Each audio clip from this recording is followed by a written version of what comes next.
I'm in the moment now where I want to make real money. Like, I don't want to make millions of dollars a year, which for those of you guys listening, it sounds great when you're not there. But once you get there, it's a little lackluster. And I believe my career is greater than just the guy who knows how to make money. This could be my moment to really cement myself, not only as, somebody who's super talented, and knows how to make money, but somebody who's really one of the great entrepreneurs the world has ever seen. That's what I'm looking to conquer. I want to put my name in the history books. So I always knew I wanted to be successful. So I always had to make the opportunities out of myself. Selling weed in high school, to throwing shows and dropping out, and throwing underground rap shows right after I dropped out. We got a very special guest here today, Luca Netz. Welcome, my friend. I'm really happy to have you here. Netz in the Netz sphere, baby.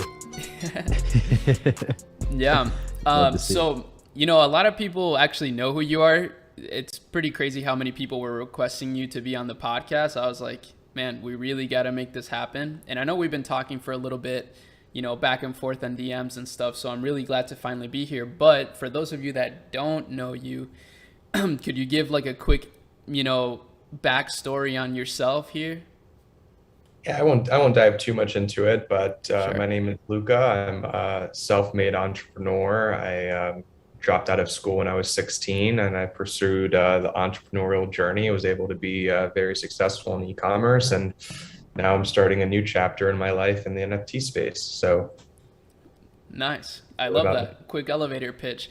And that actually, I have a question written down in regards to that, because a lot of people, are looking at the NFT and Web3 space right now, and they're either hesitant or extremely excited about it. So let me ask you this: what led you to this transition from the Web 2 world to the Web 3 world? Yeah, so I was trading NFTs since last summer, so I was able to make a lot of money doing that. And as I just kind of dived into the rabbit hole and I met new people and I just started interacting and kind of realizing what was going on, I realized this was a once in a lifetime opportunity. And every 20, 25 years, something like this comes across your table where there's a huge paradigm shift in how the world operates. And this is one of those moments with Web3. If you kind of look into it and you research it, it's, kind of falls into the category of this functions as a basic human right, and, how this works is the right way. And typically, as time has shown in the past, that when there's moments and tools and technologies that kind of lean into, basic human rights and, evolve what it is to be a human and how we interact, every single time they hit and they go parabolic and they do really, really well. And I still think we're at the cusp because the technology is so early and we haven't really, spearheaded this probably 12 to 18 months in of real awareness here. Right. We're kind of on the forefront of something special. And so I'm at that time in my life where I've made enough money. I own 2 homes. I have everything I could possibly have dreamed of, looking back at it 6 years ago.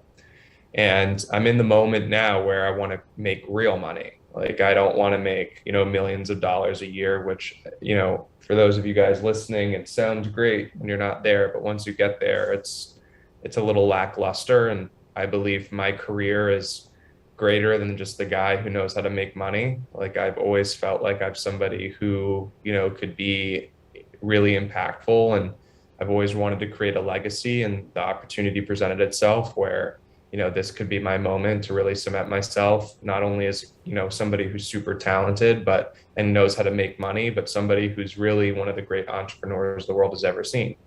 And so that's, what I'm looking to conquer. I want to put my name in the history books, and this is the opportunity to do it.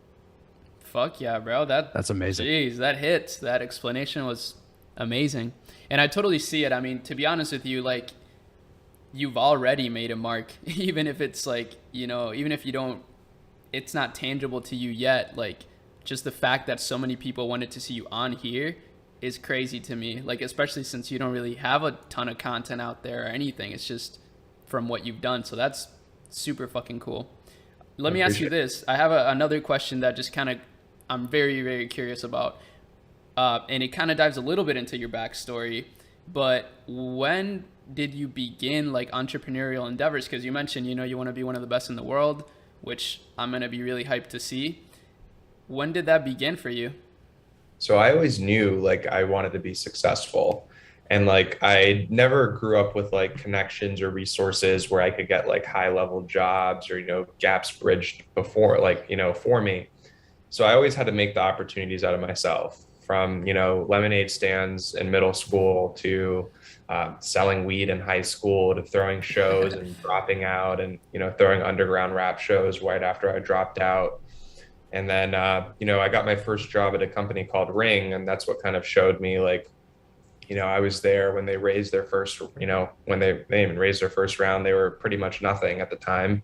By the time I left, he'd sold for $1 billion. And I saw that, Wow. like, and so I just knew, dude, like I tell people I left school because I needed to help pay the bills and get out of my situation. And that's true.